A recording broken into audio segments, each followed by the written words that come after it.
Now I can see us all really getting down to that bass line. And I just want to say, I wrote the song. And I recorded it myself. That's not true. And then I sold it to Epidemic Sound. and I subscribed to it myself. And I just put $5 from one pocket into my other pocket. That's you gotta spend money to make money. Yeah, you gotta spend money to make money. That's so true. Hey, it's episode 41 of the BGB's podcast. Welcome in. I'm one of your hosts, John Warren. With me is forever co-host Nikki Grayson, who just got up. Great. Hey, the dog is like investigating the stairs. Oh, okay. Intently in a way that has she never been up? Has she never gone up there? No, she has, but she was like she's straddling the stairs. Concerning. Okay. But she's regular. Hi, Nikki. How's it going? Hey, what's up? Nothing much.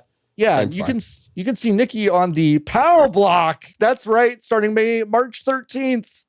Giant Bomb and GameSpot doing what, like 18 hours a day of content? 35 straight hours of live content. 35 straight hours. Jeff Grubb talking into a microphone, trying to make us care. We're just trying to see if we can kill a person live. I know, on Twitch. It's amazing. It's been a couple of years since someone died. Nikki, also the third member of Scottish folk rock band The Proclaimers. Welcome in. Today. Listen, I would walk 500 miles, and I would also walk 500 more. Incredible. Just to be the man who walked 1,000 miles. With us today, very special guest, a senior video producer over at Polygon.com and the fourth member of Scottish folk rock band The Proclaimers. It's Patrick Gill. Hi, Pat. Hi. It's so nice to finally be here on the Babylon Bee network. Well, this was fun. I was really excited to start this episode, and now I'm really sad to be on this episode. But that is true. We are part of the Babylon Bee network. We are revealing that today. The check should be bigger, though. Check should be bigger. I do feel like, I do feel like it should be. God, that's funny. Shit. Hi. I ate like fajitas for two, but as one person today. I failed to eat today. I had an energy bar. What flavor? Protein bar. It's one of the Costco brand protein chocolate chip peanut ones. Yeah. I'm trying to get proted up in my own life, but it's really difficult because I'm allergic to most of the sources of protein. Dude, yeah, they hit me with eggs this year. They told me, damn. Honestly, it maybe is a blessing because it happened like 3 months before eggs became unattainable, unattainium. But yeah, I'm not on eggs. Which protein sources can't you use? I can't do anything legume based, so no nut, no pea protein, that damns me from the majority of the brands because they're like, we found this new source of protein. No one's ever heard of it. Peas. It's like, I can't do it. So now my only option is whey protein, but then I'm lactose intolerant. Oh, man. So then the number of stuff that has whey protein in it, but they're like, well, it's already mostly milk. So we'll just put straight milk powder in this stuff also to bolster it. And it's like, well, no, I'm going to shit myself to die. All right. So I can't do that either. Like, Nikki, how did you become Chucky Finster? It's like every single I don't know. That's the power of age. Chobani's Greek yogurt shakes, protein shakes. They're lactose free. Active cultures, obviously, so that if you got dairy problems, that usually helps with it. 20 grams of protein and some delicious flavors as well. I got to get in on there. Yeah. No one needs to know this, but we go through a lot of Chobani here at the house, and literally every time either my wife or I ask the other to get it at the store, we go Chobani, like nobody. That's good. Nobody, that's like so fucking really dumb. good. And we've been doing it for like 10 years. We're doing it for like as long as we've been together. It's a good bit if it makes you laugh. Yeah, and it's not racist. Yeah, let's think, is it? No, I don't think it is. You can't be racist to Greek people. I mean, we're willing to try, you know. I just don't think you should ask some of my British relatives about that. They'll introduce new and exciting ways to be racist to the Greek. I was listening to this song "Stepping Out" by Joe Jackson earlier today, and I was like, "What's Joe Jackson's deal?" And I just went to his Wikipedia page right before this started. under other activities, it says Jackson has actively campaigned against smoking bans in the United States and United Kingdom, publishing a 2005 pamphlet and a 2007 essay on the matter. Now, smoking bans is just that you can smoke inside, right? Yeah, that's it. All that's it. It's just like, he wants to smoke on airplanes again. Yeah, he wants to like smoke in any restaurant or like an airplane again. That sounds like a nightmare. Yeah. It sounds like it was a nightmare. I mean, I remember it too. Yeah, I was gonna say, like, I remember being in cars and restaurants and planes where you could just fucking airplanes. Yeah. Mm-hmm. The idea of being at the Pizza Hut after the sit-down Pizza Hut after I've won my soccer tournament with like the stained glass, like lights the chandeliers, the but then also everybody's dad is ripping a pack of cigs. Yeah, yeah, and then you go in there and let's say your dad just quit smoking, and they're like smoking section or non-smoking section. This used to be a thing. Yep. The delineation was completely arbitrary because like we would be sitting like a booth next to somebody ripping butts. Yes, it's exactly right.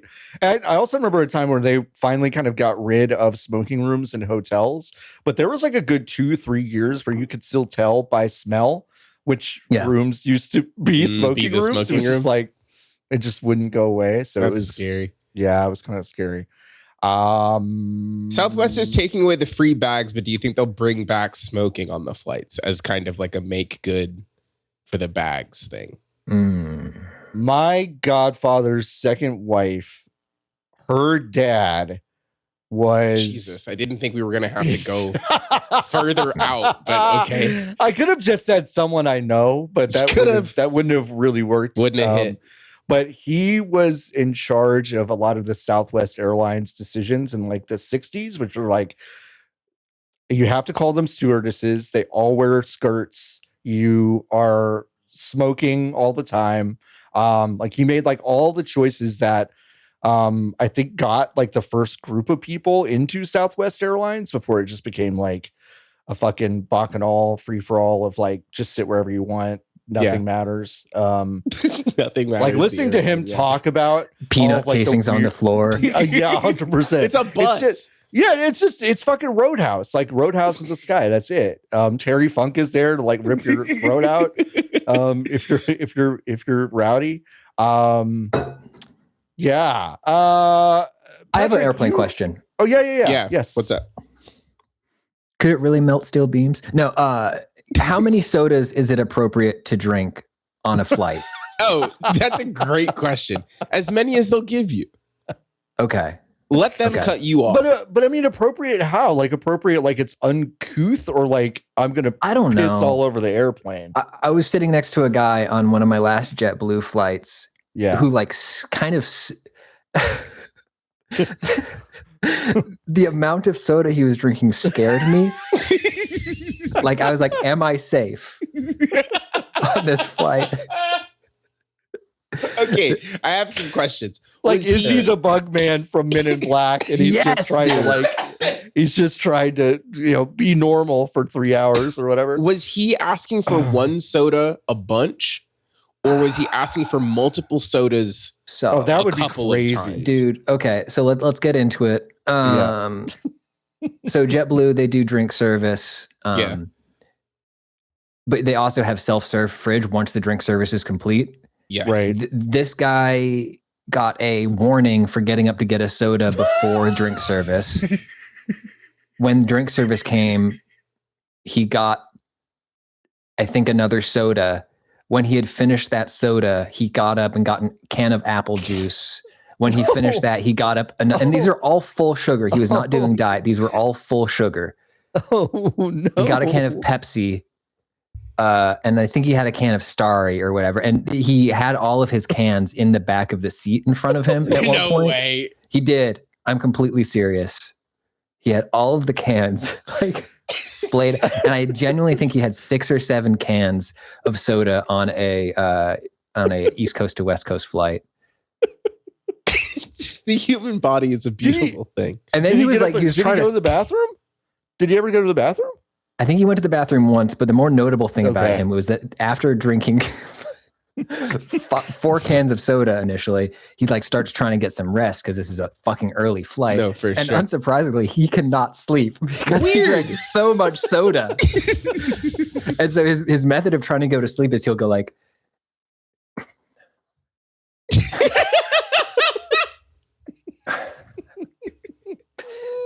and he's moving that often, and I'm like, dude, you got to settle down. Yeah, you have to just kind of sit. Well, the sugar's not letting him. The sugar and the caffeine aren't letting him. Oh my God. Listen, in a just society, right? You would feel comfortable enough to say, hey, I don't think you don't. Come on. Like, come on.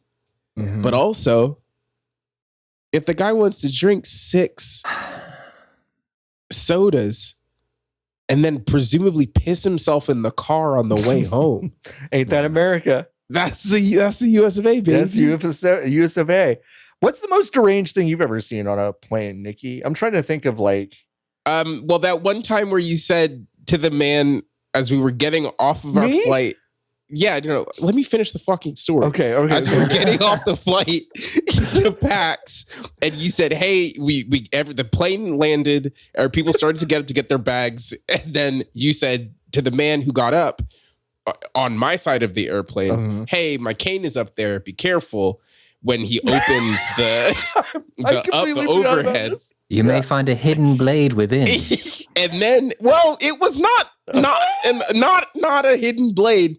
Because the man said, okay, and then with zero compassion to the contents of the bin, just yeeted the bin open. And then it felt like someone had gotten inside of the overhead bin to toss the cane out of it as soon as the door opened. But the door opened and then the cane fell out, landing directly on John's face. And yeah, I was mad at the time, and then now with the benefit of hindsight, it was 5 years ago. Yeah, which is crazy, unbelievable funny, really funny, really. The reason I don't remember it is because it concussed me, and I don't remember it at all.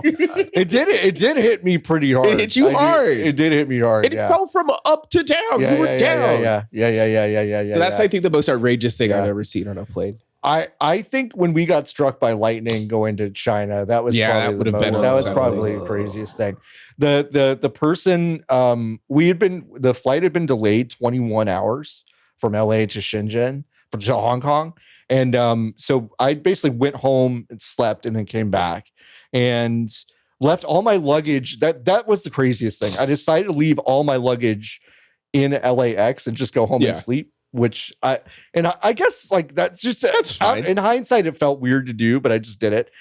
But the 55-year-old head flight attendant of my section was strapped in as we took off, and there was this big flash about 10 minutes after we took off, and a big rumble and crash. And I knew we were in trouble because the flight attendant looked really scared, which I've never fucking seen before in my life. Nikki, what was his name? The guy with all the tattoos that worked in our office. Dog from he went to USC. He had a surfer name. What was his name? I want to say his name was Lucky, but that's not right. No, it was what was it? It doesn't matter. Anyway, it doesn't matter. He had 5 melatonin gummies and slept through the entire thing, which was insane. As I was there panicking. Yeah, that's me on a flight. I'm usually out. While the captain came on and said, we're going to give it 30 minutes to see if the lightning discharge did anything to the plane. And I'm just like, what do you mean? Give it 30 minutes. What does that mean? So that was that wasn't deranged. It was just scary. I'm trying to think of there was a guy obsessed with Ebola on a flight once who was scared that someone sick had Ebola. On the plane. That's freaky. And he kept asking the flight attendant about it. And that was too late, weird. Bud. It's too late. At that point, you're already on the tube. You're getting outbreaks. You're getting outbreaks. The monkey might as well be in here scratching you. That's tough. That is tough. We're going to start with a new segment this week I like to call Monster Hunter Corner. Hi, welcome to Monster Hunter Corner. A new corner where Niki and I try to make good on the 5 years that we've said that this game is bad.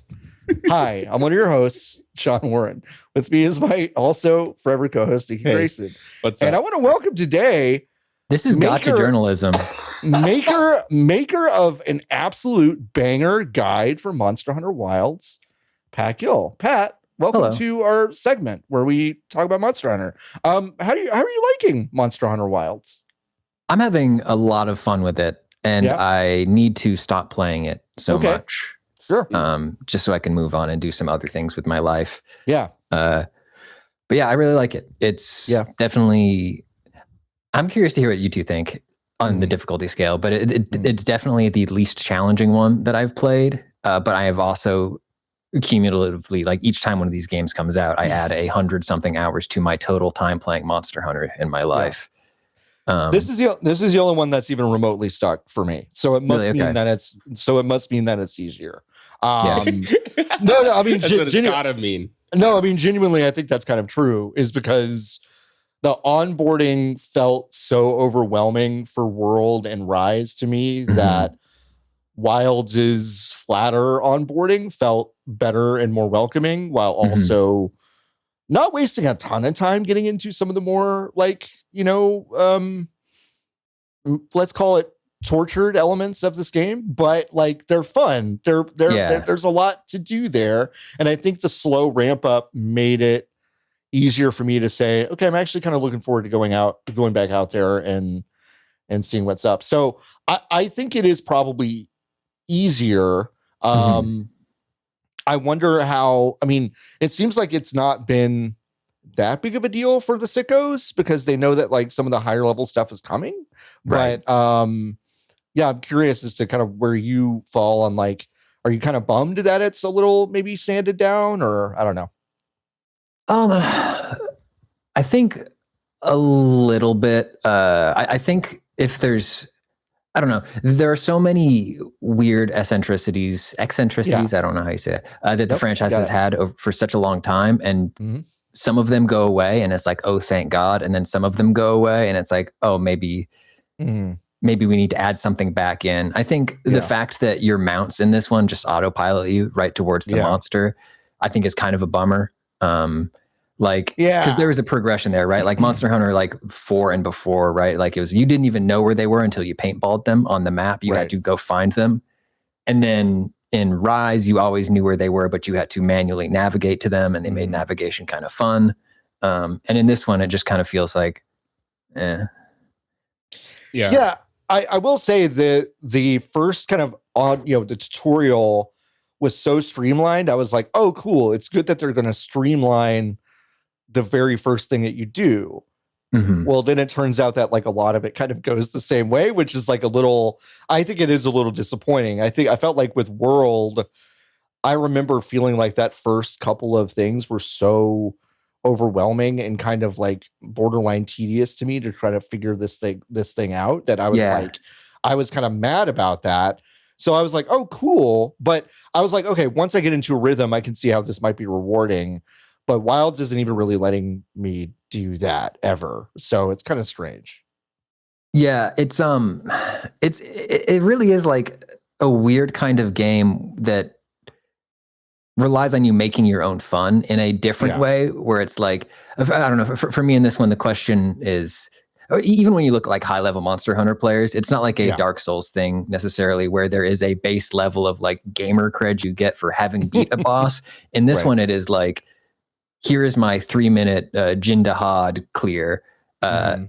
It's like it has that speed efficiency mentality built into it, rather than simply beating the monster. It's beating it extremely quickly. But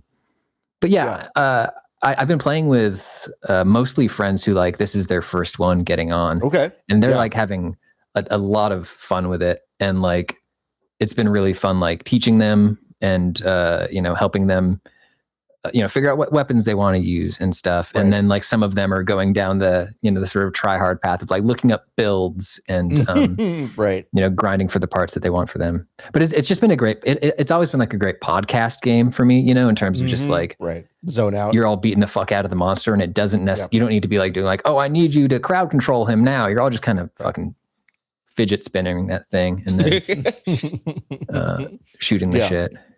Yeah, that makes sense. Could you you have a good section in that video where you talk about all the weapons, but could you help Niki and I find our ideal weapon like right now? Yeah. Are there any questions you can ask us individually that would help us kind of find the best path for us? Yeah, I haven't started it because I'm scared. Yeah. I've been so deeply every single time one of these comes out, someone is like, "You'll like this one." They did. They made it easier. They sanded the edges down, and then I go, and then I'm like, "No, I still don't like it." And then but critically, the last 2 times with Rise and World, I gave money to Capcom about it. Now this time they didn't. Made it so easy for me to do it really too. Easy. I know. So it's easy. So now I'm waiting for the world to change, as it were. So I'm waiting to get in. So I don't know what to pick. The last time I played this game, I picked Insect Glaive, and then it was too hard and I didn't get it, but it seemed the coolest. Yeah, that's like picking the theremin for your first instrument. Fuck. All right, let's see. Okay, give me your favorite professional wrestlers. Great question. Or a wrestler who you would wrestle like if you could like Freaky Friday into a wrestler's body and do all the stuff they do. Ricochet. Great question. Okay. I think it would be really sick. Because I saw that man do a million flips on Sunday. I know. It'd be really like I just want to see you do a flip and watch your knees burst like bags of Skittles. Like it's just like I can't wait to see that. But I can see that. I think you would wrestle like Ricochet. I think that's true. Yeah. Okay. How about you, John? Oh, I would. I think ideally I would be like Bryan Danielson for sure. Bryan Danielson. Okay, so technical. Yeah. Compact. Yeah. I like to kick people. I like to stretch people. Yeah. Yeah. Okay. So Niki, I think you should try out maybe a lot of my friends really, really like, especially my friends who are just starting, they like the dual blades. Because a lot of my friends they like to play rogues and stuff. Yeah. It's got one of the fastest movement speeds, so you don't really have to deal with the annoying thing in Monster Hunter where you take your fucking sword out, then you can't move because you're too slow. Yeah. You're just sprinting around. And then on top of that, like once you start learning the meter management system for it, you start getting into like the meta game of like balance or building meter and spending meter, building meter and spending meter and staying in the mode you want. And it also has like perfect parry dodges, which feel really, really sick to hit. Sick. I do like those. And then Danielson, maybe longsword or let me think. Who is it's too flashy. It's all perfectly clear in my head. List of weapons. I think honestly, maybe greatsword. Okay. Yeah. Cause like he's still got impact. Yeah. For sure. Oh fuck. You know what? Lance. What? Lance? Okay. Lance is one of the ones that so my friends who just started playing this game have had this experience several times where they look at a weapon and they think like it's probably that one's gotta be boring, right? And then they play and they're like, wait, no, okay. Like it actually feels very good to play. And Lance and Sword and Shield are two of those where you get into them and you start figuring out what the depth is and the flexibility of them. So Lance has got like a shield. You could do these weird like shield parry kind of things. Yes, tons of parries. It's very much about like doing steady damage. And then the moment you think the monster's about to do something to you back, you pick one of your parries that you think will be appropriate for the moment. And it's also fun because you just don't have to run from the monsters. Like you can stay up on them and just pretty much tank anything they do to you. And it can be really, really satisfying. That's awesome. I'm going to try it. It's honestly, it's so funny you say that because I was watching that video this morning and I don't think I've seen a nanosecond of Lance like gameplay before that. I really just hadn't seen anyone play it, and I was like, I could get into the little hoppies. The little hops feel good. Yeah, I mean that seems kind of fun. So like I think the minimizing me having to fully reposition myself, I think is probably good, because I am bad at the constant sheathing, unsheathing, like doing all of that stuff. Like I'm pretty bad at that. So Sword and Shield might also be a really good fit because it's super flexible and really good movement speed. So you'll never have to sheathe with that one. And you can do a freaking Shoryuken, which I love that. That's sick. That's sick. I love that. I mean, I'm curious, like, how much Niki you've played before bouncing off. Like, did the feel not work for you? Like, so for me, there was so much other stuff that wasn't, I'm going to kill the monster that I had to do, that I was like, I kind of just want to hit the monster. And then it didn't feel good enough when I was hitting the monster because I didn't know what the fuck I was doing. Right. I was like, well, none of this feels good. I don't understand why I'm doing it. It doesn't feel good when I think I am doing the right thing. It doesn't feel correct. And then I'm not sure if I maximized my time in the hunt. Like, I don't know if I did all of the things I was supposed to do. There were so many times in World. Is that the first one of these? Is that what it's called? Well, that was the first one that the broke container. Yes. That one. Yeah. There were a handful of times where I was playing that game where I think I ran out of time, and I was like, I don't even know if I did anything. Yeah, because I probably didn't do anything, and I just kind of was like running around, like fucking around. I was like, there's these dinosaurs, but they're not the right lizards that I'm supposed to be fighting. Yeah, honestly, like hearing you say that makes me completely understand why they made the game the way it is. Like, yeah, that makes sense. I ran out of time and the lizards were wrong. The wrong lizards were there. One of the other, I think you're pointing at another thing about these games that I think just inherently takes time to get used to, is the feedback that you get for hitting these monsters is different than feedback you get from hitting most enemies in video games, right? And so like if you are expecting more flinching, more obvious like reaction from them, it can feel just like you're hitting a punching bag. Yeah. Which I guess tracks, they're huge lizards. Right. Yeah. They're really, really big. Yeah. So like, I guess probably I should recalibrate my expectations on them falling over when I hit them 2 times. But there is like, so like if you're looking for a way to feel like you're having a direct impact on the monsters, like hammer is like the way to go, because you target the head, and that is a thing where once you hit their head enough times, it changes, right? It physically changes the state of the monster. It knocks them over, and then your whole team just swarms all over them like ants. Okay. Well, I'll try these lads out. I'm so fucking hooked on this game. No, that's awesome. I mean, I think every single time one of these comes around, I get really jazzed for everyone who loves them, because it just feels like a really really fun time.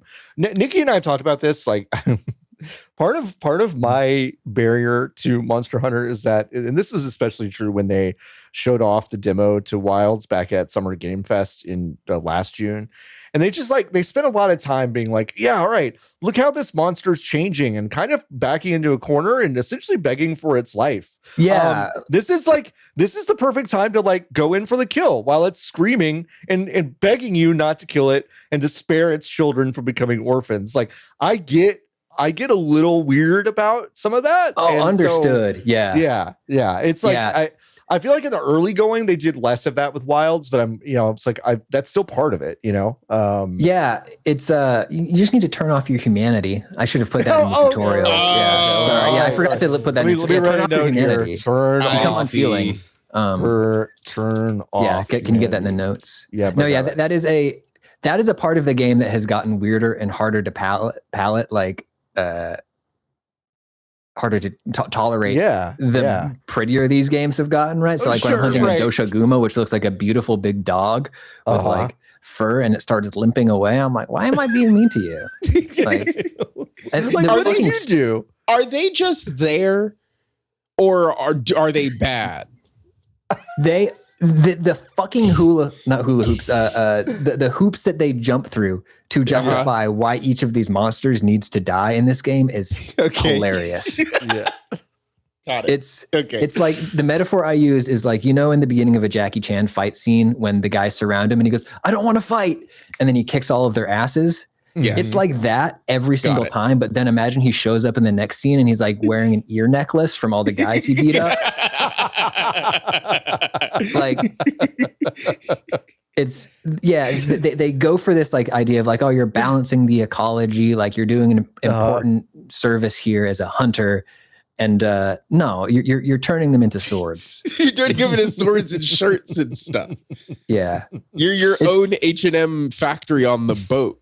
I think in my dream version of Monster Hunter, we would either just fully admit like we're the bad guys, right? Do the Helldivers approach of just like, why are we killing these millions and millions of bugs? We're the bad guys. Or do my other like dream approach is like the Ring of Honor style approach where each monster is a big guy who loves to fight. And then when you beat him, he's like, great job. Here's a tuft of my fur.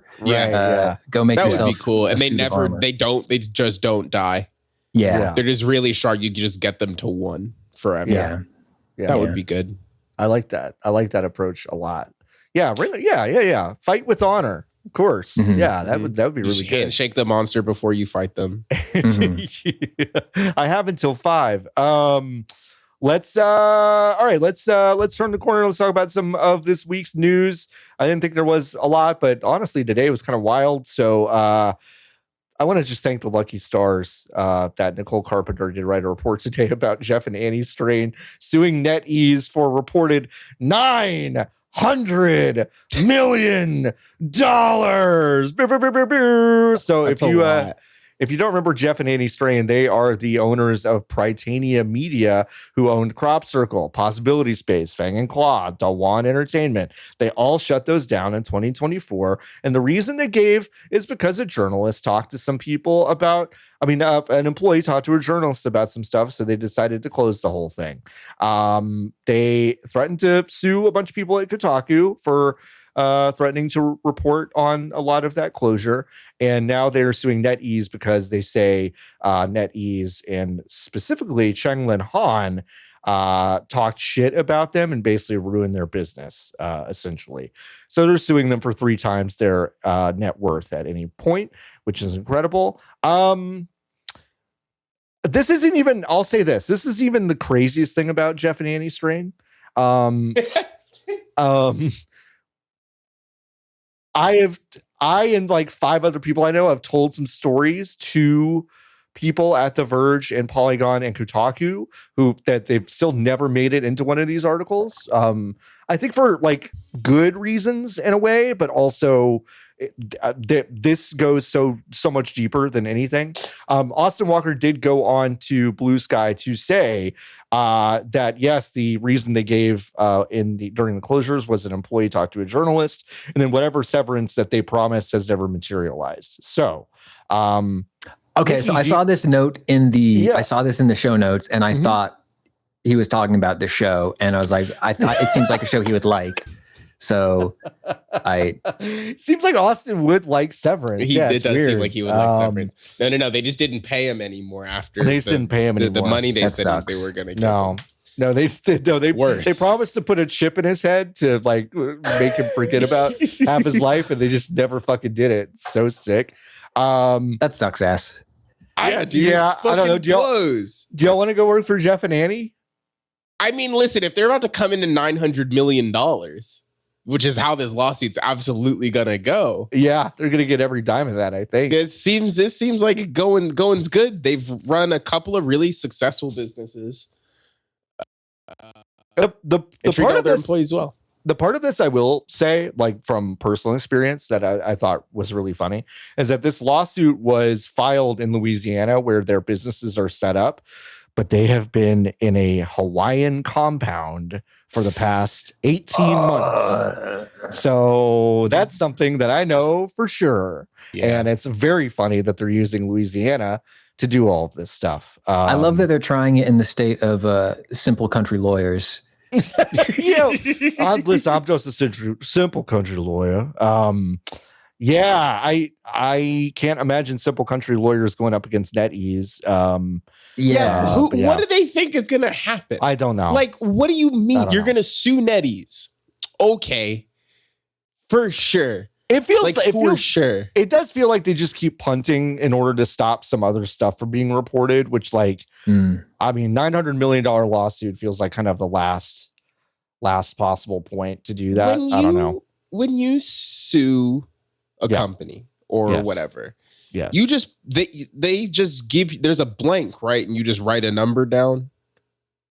Because this article says that the company was only ever maximum valued at $300 million. But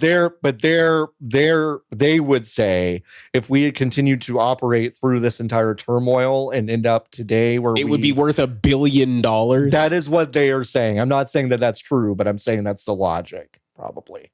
Okay. All right.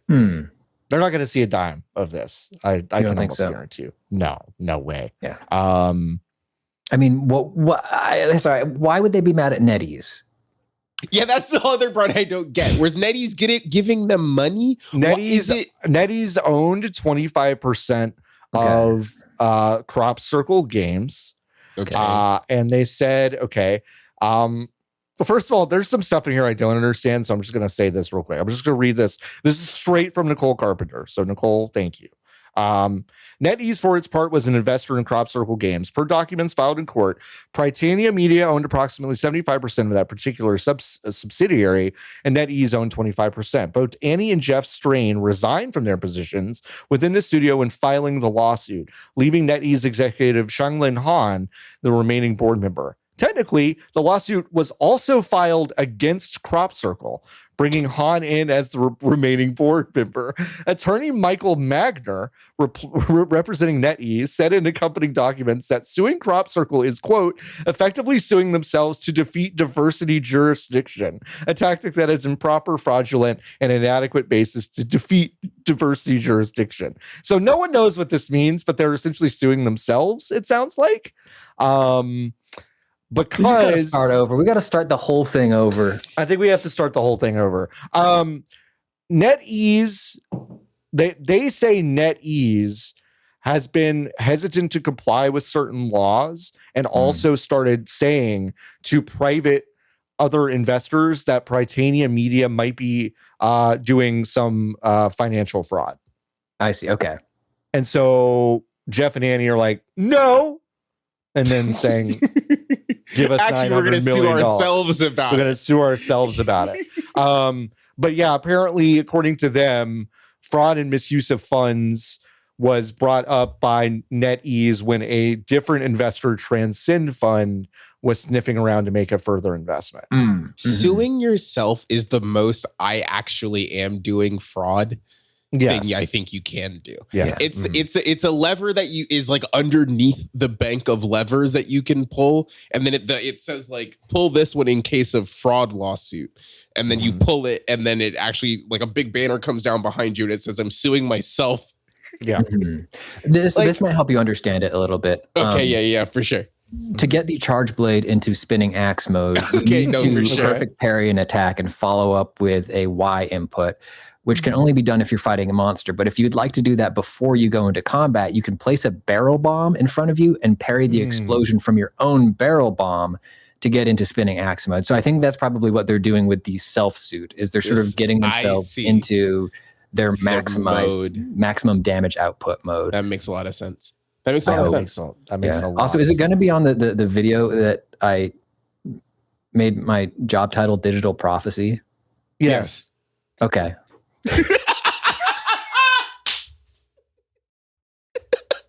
So I could tell you how to change it if you want,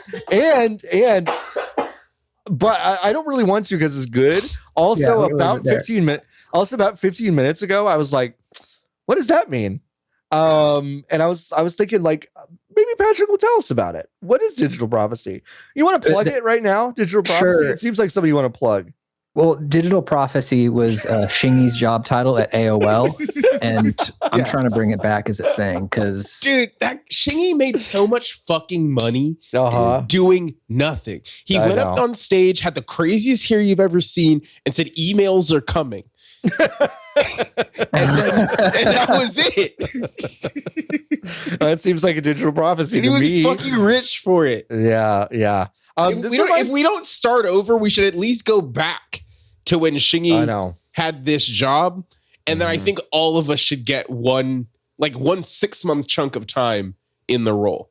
Yeah. I like it. I like the idea. Do y'all remember when John Fogerty was sued for plagiarizing himself? Because that's kind of what this reminds me of.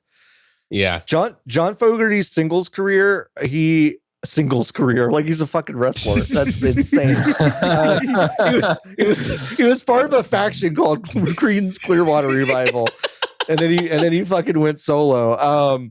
But yeah, he was sued for plagiarizing himself, which is kind of what the Jeff and Andy strain thing reminds me of. All right, let's move on from that. So the Saudis, they bought Pokemon Go, finally. Congrats to them. Scopely bought them for $3.5 billion. We had already reported this, not reported, but repeated some reporting a couple weeks ago, and now that is actually going to happen.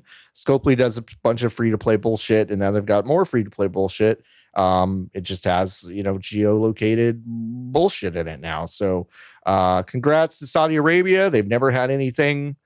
They've never had anything. Now they've got some stuff. They don't have anything other than the company that has the most money ever in the history of the planet. Anyway, watch Formula One this weekend.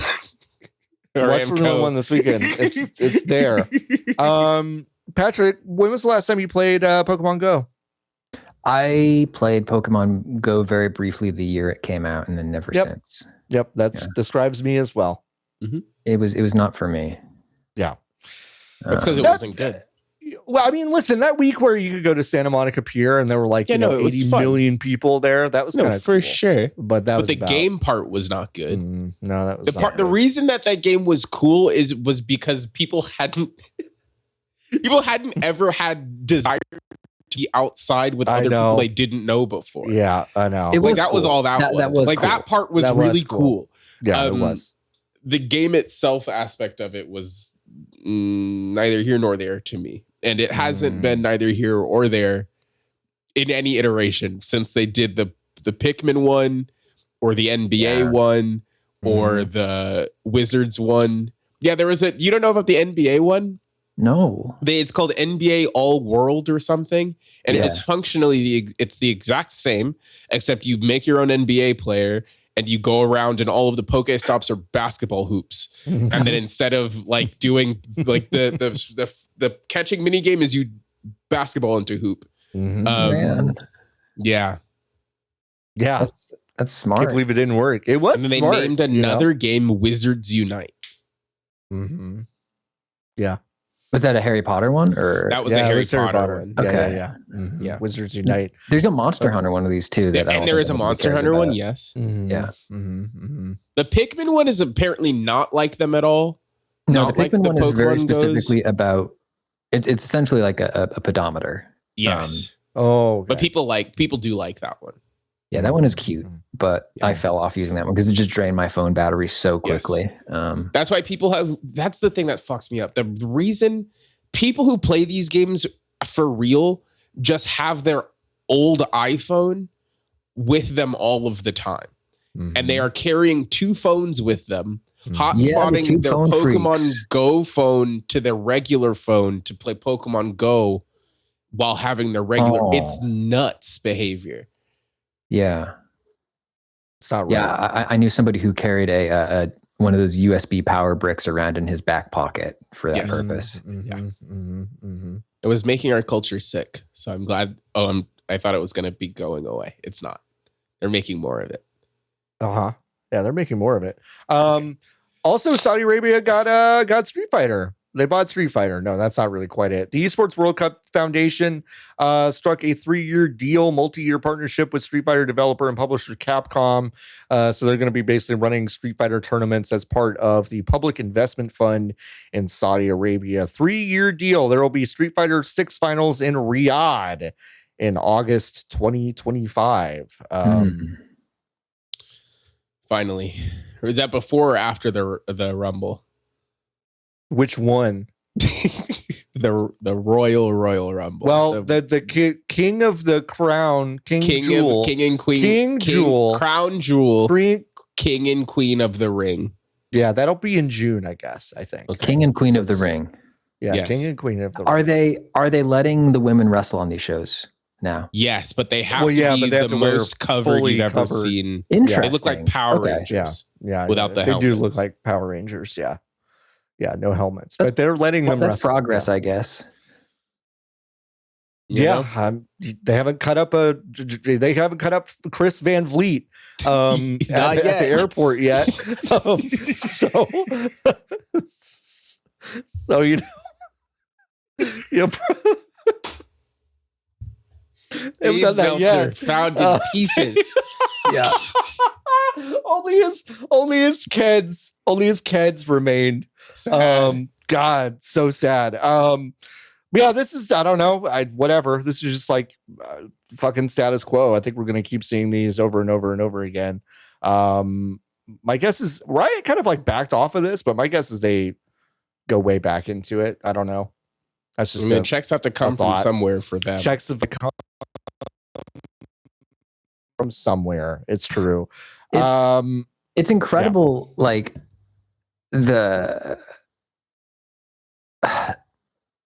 like the power of a billionaire, trillionaire, whatever, right? Like a rich guy. Yeah. To turn a world into his toy box. Mm-hmm. It's incredible, right? Like the fact that they fucking got Shawn Michaels to come back for one of these. Like that was like the moment where I was like, oh, they have magical powers. These billionaires. They can do whatever. They can do whatever. Yeah. So we saw Shawn Michaels and his little hat come out, and God, can you imagine what that hat smells like? Shawn Michaels' new cowboy hat. You think he's got just the one hat? I don't watch it enough to know, but I've only seen him in the one hat. The one hat. But you don't think he's got multiple of the one hat? He might. I like to think that Shawn has in his house a wall of hats. Yeah. Perhaps per day. He might have 7 hats that are all the same. Isn't it crazy he got kicked hard enough that he went cross-eyed? Like that's what happened to him. Is that true? Yeah. He got a bump in a match that caused that to happen. And man, was it a televised match? Yeah, it was. It was like a Raw. He told that story like not long ago. It's nuts. Is that good for the body? Getting hit so hard that your eye just goes slightly that way. Yeah. Probably not, but he's obviously lived with it. Hey John. Yeah, what's up? I haven't watched professional wrestling in a while. Sure, yeah. Did Daniel Bryan cure his CTE with crystals?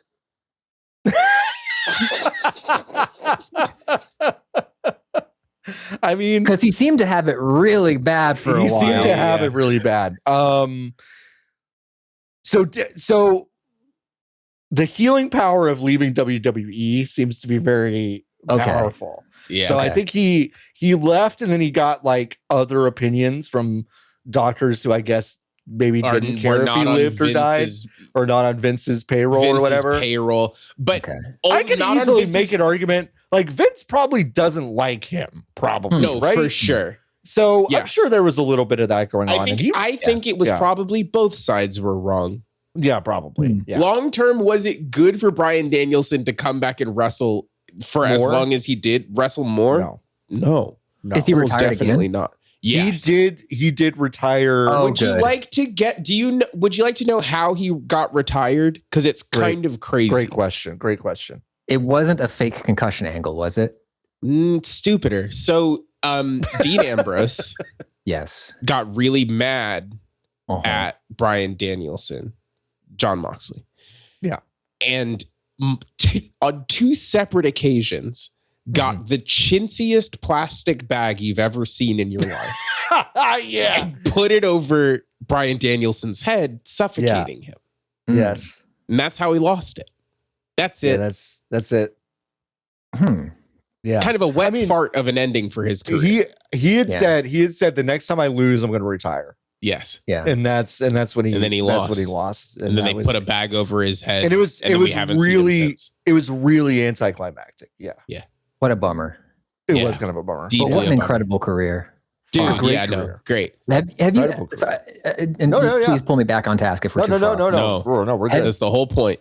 Yep. Have you watched the in-arena video of his walkout against the guy who ended up wrestling as Itami, Hideo Itami? Fuck, what was his? Kenta.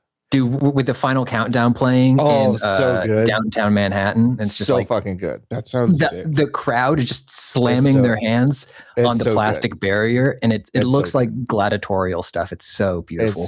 It's amazing. Pat, who's the coolest? What's the coolest a wrestler has ever been in your opinion? Ooh, shit. At an indie show in Rhode Island, Paul London came out. Ooh. And he spent so much time walking through the audience that they had to loop his theme song 4 times. And then he went to the bathroom and I was in there and he peed next to me. And then he left without washing his hands and went to the ring and wrestled his match. Didn't have time. Paul London used to work at the warehouse that I worked in after I graduated college, which is very cool. Yeah. Small weird. world. He had worked there 6 years before. But then I got there and I mentioned something to someone. He's like, "Oh yeah, Paul London used to work here." I was like, "What?" Because he was an Austin guy. I used to just post photos from the indie shows I'd go to, and I think I tagged him once. So he followed me, and he would just like any photo I posted of a dog after that for 4 years. Oh, that rules! Yeah. Oh wow, that's a good vibe. How about you? What the two of you? What do you think the coolest a wrestler has ever looked is? Asuka when she does literally anything. Yeah, Asuka's great. Sure. I mean, there's like a 4-year run from Shinsuke Nakamura that I would put up against. For sure. Pretty much anyway. And by the way, he's free. They're not renewing his contract, so he might go back. He might go back to New Japan, and if he I bet he wrestles Tanahashi one more time. That would be really cool. Anyway, but he had a 4-year run that I was like, yeah, that guy's pretty much the coolest on earth. There's a guy in AW now, his name's Swerve Strickland. Yeah, that dude's who sick. Just is cool, and I don't know. It makes me watching him on the television makes me, or in person on Sunday, makes me feel like the boys that I didn't like when I was 11, who watched wrestling and talked about wrestling, how they felt about the guys that they saw on TV is how Swerve makes me feel. Here's the thing, though, Niki, is that no wrestler that they were watching when they were kids was actually as cool. Not just that, but isn't as smoking fucking hot as Swerve. No, for sure. That's the other thing. That's the other thing. It's yeah. Is that he's really good and cool, and also just he's really hot. Yeah. Which no one Swerve's good. Kurt Angle wasn't like that, those guys. For sure. Yeah. The other thing about Swerve, because I went to Revolution on Sunday, is that there is a command of attention that some people have that other guys don't. So when I was watching, the main event was Mox and hey, Patrick. Oh. For $1 million. Edge. Edge from wrestling. Yeah, from Money Plane. Yeah. Yeah, no, for sure. Money Plane. Yeah. Niki, this is such a good question. Thank you for asking this. What is his professional wrestling name right now? Oh God. You can get one hint, and that hint is I will give you his legal name. Is that part of it? If you want the hint. Is it Adam Edge Copeland? Okay. Is that your final answer? Yes. It's incorrect. So his name is Adam Copeland. When he came out of retirement, his name was Adam Copeland, and then he jumped off of a cage and shattered his leg because he's really old. Old. And he shouldn't have jumped off of the cage in the first place. Have you heard Beth Phoenix's shoot wife talking about that? Oh, she watched that match and she was just like, "What the fuck are you doing? What the fuck are you doing? What the fuck are you doing?" She apparently watched him get up there and was just like, Great. You're not going to wrestle anymore. And then he did actually break his ankle. He really broke bad. anyway, really bad, shattered it. Yep.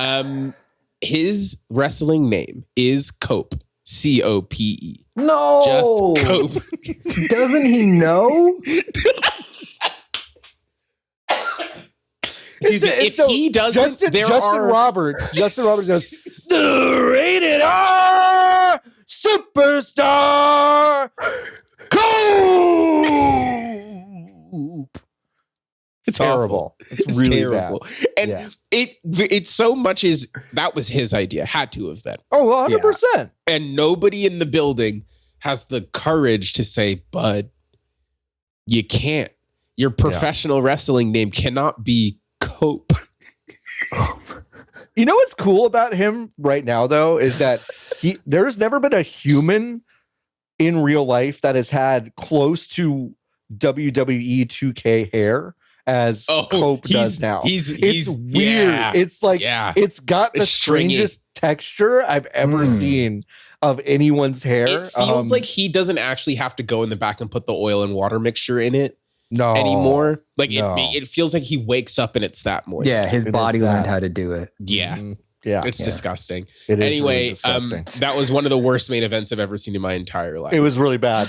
It was that pay-per-view from Sunday, AEW Revolution. You should go see it if you haven't.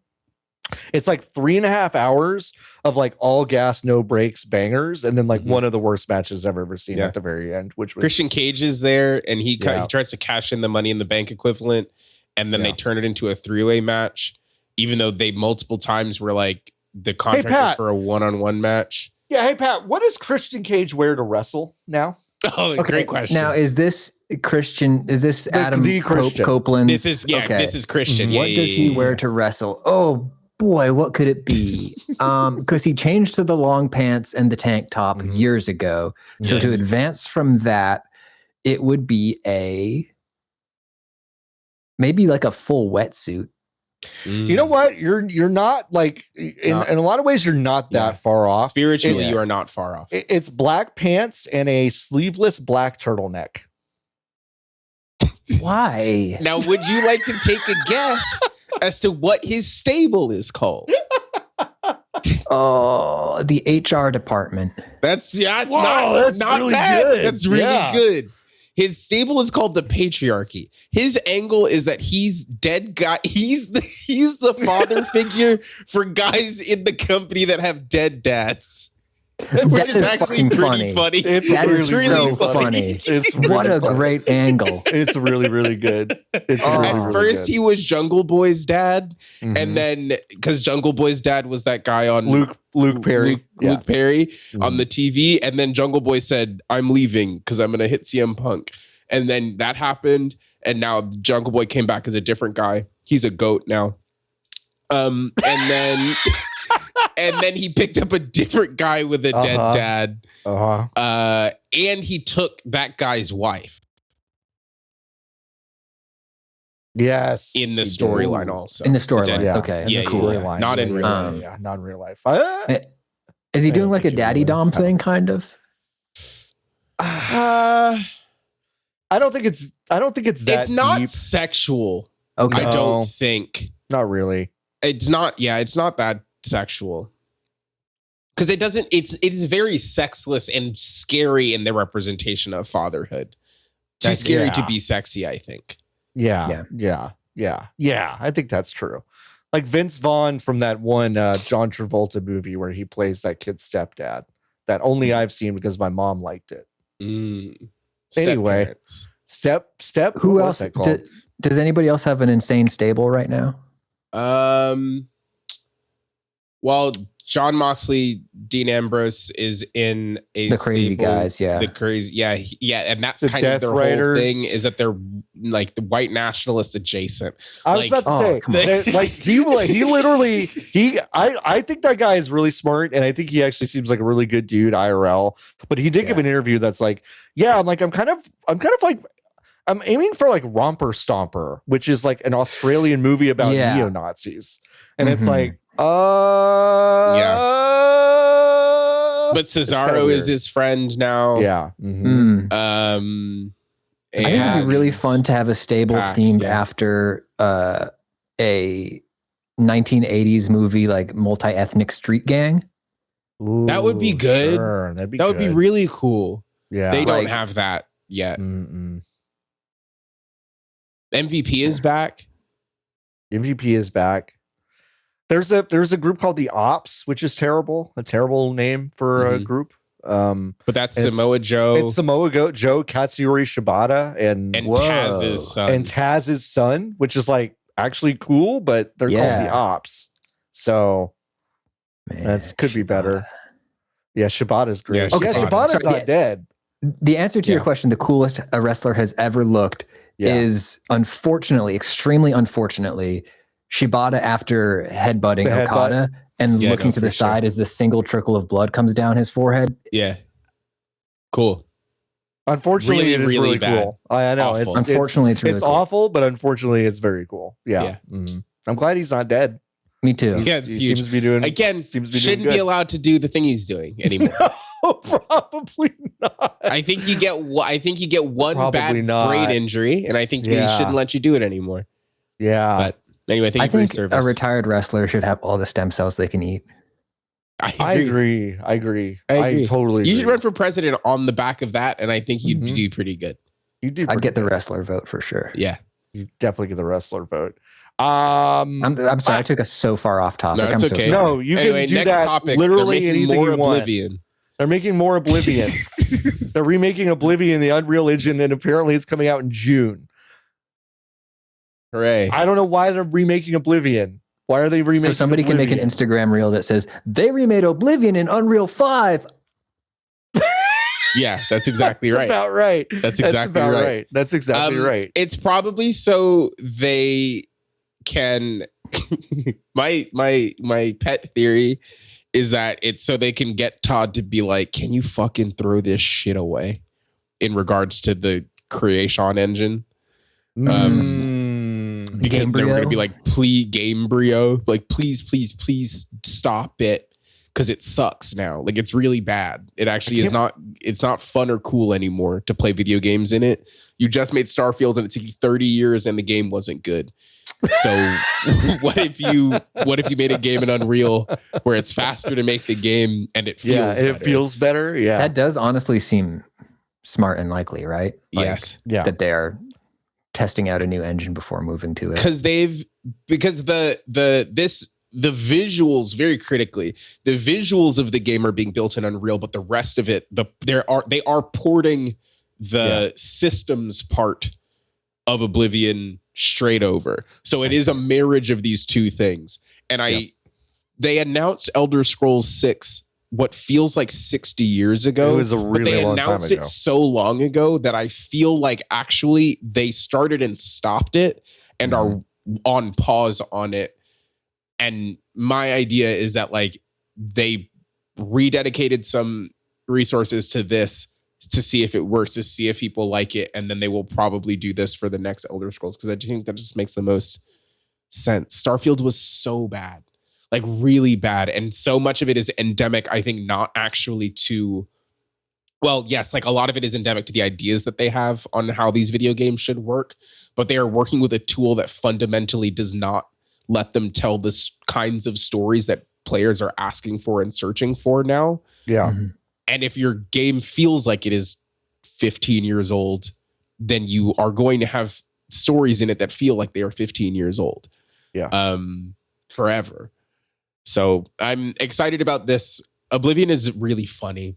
It's not as funny as Morrowind, but it's really funny. It is a funny game. I think it's the funniest of the. Yeah. I think it might be funnier than Morrowind. Really? It's less weird than Morrowind, but it's funnier. I've experienced so much modded Morrowind that in my mind, that it just kind of is like this. And then we did watch base level, for sure.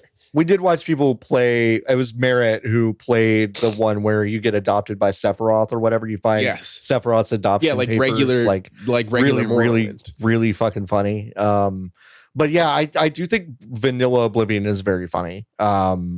So hopefully there's a guy who gets big, cool jumping boots. Is that in Oblivion? That's the very beginning it's Morrowind. Yeah, that's in Morrowind. Yeah. He gets boots that let him jump really high. And then he jumps really high, and then he fucking dies when he hits the ground. Yeah, he realizes he doesn't know how to land. Yeah. And you can do the same thing. Yeah. But if you have a spell of slow fall in your inventory, you can cast that in midair. Yeah. Somebody told me that like Avowed has like 80 of those guys, and that really makes me want to play Avowed. There are a lot of guys who you find in Pat. Allow Niki and I to sell you on playing Avowed, because we're like total sickos for this game. Good. It's really the number good. of guys I found there's a person in one of the first areas, and if you go it's like a walled city situation. If you walk all the way around, there's a guy who is dead on the ground, bloodstained, weapons and stuff scattered further down than where his body is. And then there's a piece of paper next to him, and it's like, they told me I could get in through this way, so I'm gonna just climb up this wall. And that's all the note says. It's like, I didn't make it. That's all it says. I guess he didn't make it. I guess he didn't make it in there. It's really good. There's a person who is like, I sent all these cartographers out to all of the regions of the world, and you find all of them are dead. They're all dead. Every single one of them is dead. One of them is dead. Yeah. And you go to the first, but the way that they pitch the conversation is like, fuck, he's really worried about the one guy that is in this region that you've lost. And you're like, you go to it, and it's kind of sad. It's like, fuck, this guy's dead. He's dead. And then you go to the next one, and that guy is also dead. Oh, interesting. But the how off the beaten path these dead people are becomes more and more insane. In the third area, there's a person who was like 3 remote parkour islands away. There's nothing on the island. Inexplicable as to why this person would be all the way out here. And then you're like, okay, I guess I'll take your fucking map so I can take it back to your boss. Because you died out here. There are a lot of little things like that in Avowed. The game is full of that stuff. It's really good. It's really really good. There's a guy who lost his wedding ring in like a pile of shit, and you have to help him find it, which is kind of fun. You can sell your future dead body to a woman who uses dead people as laborers because she has bought their bodies. And then you can have a conversation with her, and then she's like, you seem pretty good. You seem pretty fit. You seem pretty fit. You want to sell me your body? You can be like, okay. And then she just gives you some cash and is like, thanks. And then an achievement pops up that's like, sell your body to this woman. That's great. Like, for a second, I thought you meant you could like physically retrieve your body from the future and sell that to her. Oh, that would be awesome. That would also you're be cool. Putting she's giving you a down payment on your body so that when you die, your body will get shipped to her to work on the farm. It makes me think of go ahead. No, I was going to say, which is funny because like, I don't think you get like a letter that you put on your person that says, hey, by the way, if you find my body, you got to send it back to this lady on the farm. But no, it's just trust. It's just trust. I had an idea for a gun in a video game. Okay. So idea for the gun in the video game on its face is that this is the gun that when you shoot something, it turns it into a skeleton, right? Just a skeleton's left. Yeah. Okay. But the company that makes this gun gets feedback that like, I'm shooting a lot of aliens and stuff, and like the skeleton doesn't look the way I kind of expected and wanted it to. So then they replace it with a gun that when you shoot the thing, it teleports, it swaps the place of a prop skeleton with the alien that you just shot. Sure. So it looks the way you want it to. But then later in the game, you go to the factory where they're doing this operation. So you just see like all the aliens like just fall out of like the teleport in the air and the skeleton getting teleported out there. Do the aliens, when they get hit with the gun, do they die or are they still alive when they get teleported? I haven't decided yet. I think it would be funniest if they just sort of fall limp to the ground. Like they are dead. They are super killed dead. them. Then there's a guy whose job it is to like wheel all these dead aliens. That was I think that the evolution of the idea was that they then put the dead aliens through a machine that turns them into the plastic skeletons. That's huge. Okay. So you're not getting your skeleton back, but you are getting a skeleton back that is made from aliens. Yeah. I think it's funny that the worse that the gun, you can upgrade to get the skeleton to appear faster. So if you have the base level of the gun, it will do the thing. This is going to take a second. This is going to take not high and you're priority. looking and you're just like, oh, it'd just be $2 more just to get it. Because like, what if somebody else ordered a skeleton before me and the guy who's bringing the skeleton to tell? Yeah. That's a good point. You can upgrade the gun. You can pay them more to have a faster skeleton brought to you. Yeah. Randy Pitchford could never. Never. All right. Power Wash Simulator 2 also got announced, which is exciting for all you Power Wash Simulator sickos. There's going to be split screen, also shared online progress with folks that you're playing the game with. I have still not touched this game, the original, at all. It is really satisfying. I hear it's really fun. Yeah. There's nothing better than getting high and doing this. I want him to upgrade the physics system a bit though, because after playing it for several hours, I started getting like annoyed that like, I think you should have to power wash from the top down of things. Oh, okay. Like you have to, some of that has to. It should run off. That makes sense. Is what you're it should saying. run down because if you start from the bottom and you go up to the top, it's like this wouldn't work this way. Yeah. That's a good point. Fluid dynamics. They did all those crazy license mashups, right? Is that who? Yeah, they did a Shrek one and they did a Warhammer 40K one. They did Final Fantasy. So I'm sure we'll get a bunch of that too. Probably the new Shrek movie with Zendaya is Michi. No, he's canceled, John. No, wait, Zendaya is nope.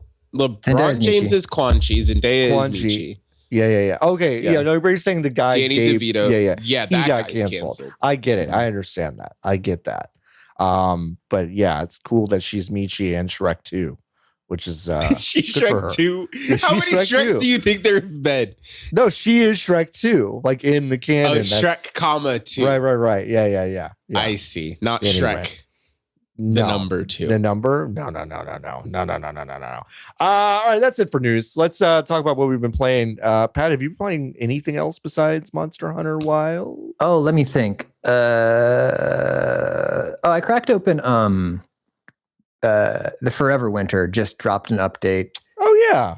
This week, and I wanted to see how that's coming along. And I still think it's going to be a really good game one day, but it's a game that you have to play thinking this is going to be a really good game one day. How long has it been in early access? A little less than a year. And if I recall, they were really hesitant to even put it in early access, but apparently people really, really, really wanted to play it after they saw stuff from it. So they're like, okay, it's going to be rough. Yeah. Do you know what you're asking for?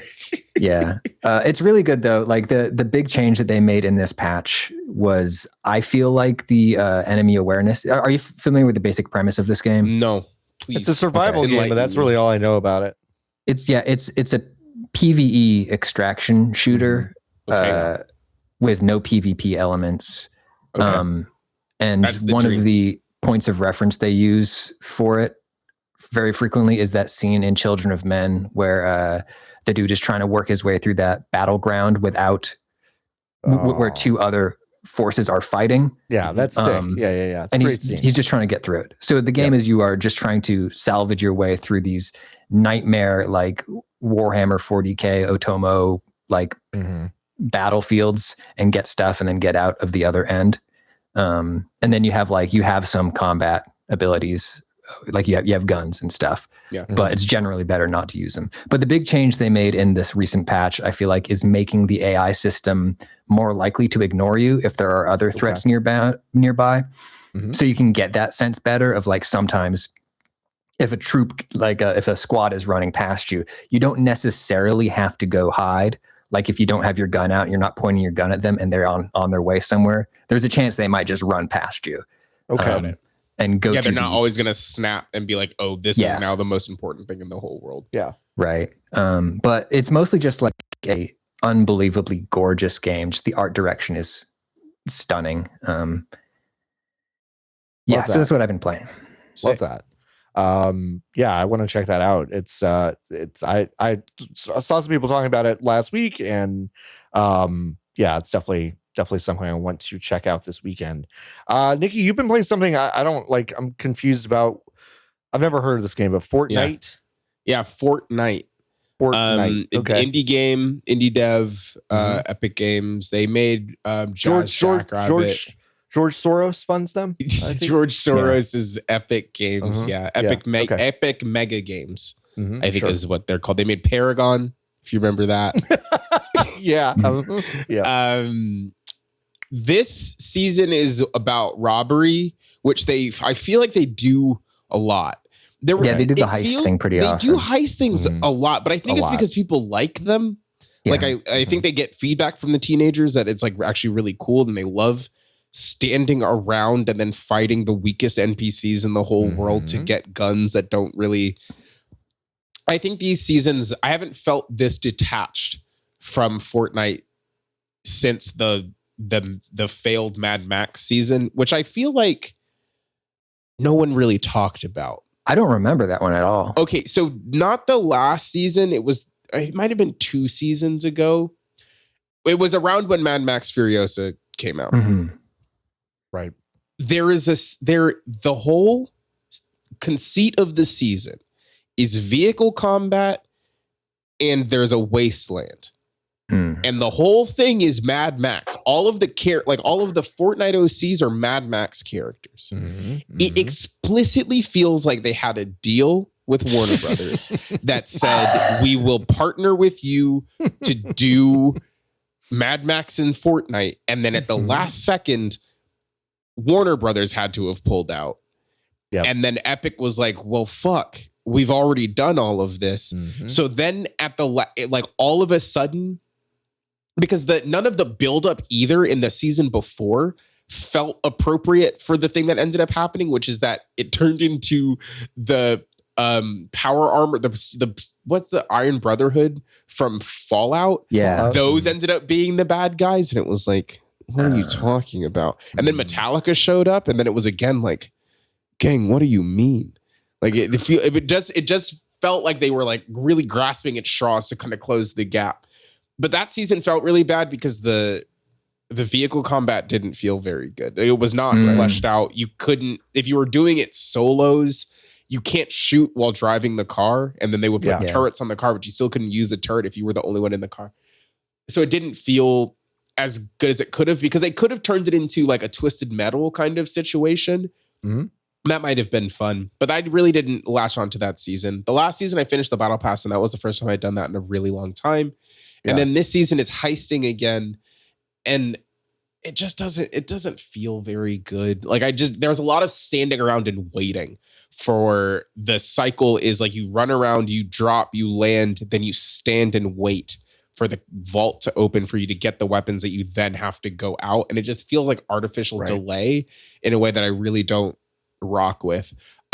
They are constantly trying to figure out ways to put more PvE into the game, which I understand, because you have to make the game more accessible. And if you're constantly putting people in lobbies with 100 real people, you can't make progress on the battle pass the way that they want. And I think they really should, they should just let you do matches that don't have people in them. Like at all. Just let a person like approach this as a third person shooter and say, yeah, you can run quests now on the island and run around the entire island, no storm. You're just recommending a return to the original PvE mode of Fortnite. But that's the thing. They're building their way back into I know, it's in a way where it like. Doesn't now the constraint is the battle royale part of it. Go to stormshield1.com, everyone. I don't go to websites with Storm in the name. No, you know what? You know what? Nobody did. Right. Nobody did. Nobody did. Nobody went to this one. That was Zam's old Fortnite website. Yes, it was. Fanbyte's sister site. Yep. Yeah, no, it does feel like it was called stormshield.com. So this Australian guy, actually he was English, but he lived in Australia. He built a website called stormshield1.com. I asked him if he would change the name of the website, and he said, I don't think I should, but I explained to him why I was scared about it. And he was like, that's a good reason to be scared, but we're going to keep it. And I was like, okay, cool. Great. Anyway, that was the name of the website. I think half of our marketing was like the website doesn't sound like it isn't what it sounds like it is. Thanks, please go. Fortnite. Yeah, it's actually about Crazy. Fortnite. Yeah, especially in a game where you talk so often about whiting people. Yeah. He's whited. He's whited. But Niki, all the heisting stuff is okay, whatever. But Croc's coming to Fortnite, so you can buy gibbets for your Peely. So how's that? Nicole has had a great week. She's had a great week. Started the week with the gibbets on your Peely. Yeah. And then wrapping up the week with this possibility space piece. Yeah. It's really good. The Crocs are $10. That's crazy. And they only come in 2 colors. It's white and pink for in the standard Crocs. And then it's 2 Crocs that I don't like, silhouettes that I don't like. They need to put the Soleil Bemberry Crocs in there, and then I'll buy it. The ones that look like fingerprints. I ordered my partner the Goku Crocs, and hell yeah, the order went through, and then they fucking canceled it. No, what the fuck? Yeah. All right, so we're an anti-Crocs website now. Yeah, so that's good. That is good. It's just it is. It'll never happen. Mm-hmm. But the boss fight books, is that what it's called? Mm-hmm. Mm-hmm. Yeah, on Fortnite. Yeah, that is 750 pages long, would go crazy. Yeah, because they have design-wise backed themselves into making Save the World again, but they can't. It feels like they feel like, and that's my rub with it. It's not that systemically it feels good. It's the best the game has ever felt. It feels like they can't just pull the trigger and be like, you don't have to play Battle Royale anymore. We just made a good third-person shooter, and you can fuck around on this map. You don't get victory royales. If you want to do those, you have to do Battle Royale. But you can just run through this. We have quest designers who are actively designing quests. We have active lore. There's 1,000,001 characters on the map who constantly want to talk to you about their relationships with the other characters. And it's like, yeah, gang, you made a video game. Congrats about it, but you're still trying to treat this like PUBG is your main, your main competitor. And it's like, no, that's not how it is anymore. Do you think a part of it, at least, is that they explicitly want to keep people in the same pool together, so that because that's how right, that's how FOMO works. That's how cosmetics work. Is you need to see what you want and you see what you're doing. And yes. But I also wonder if there isn't a way to just have there be 100 people on the server then. Oh, yeah. And then there isn't combat about it, because that's what the Lego mode is. There's a Lego GTA mode that is it's explicitly for children. It's called Brick Life.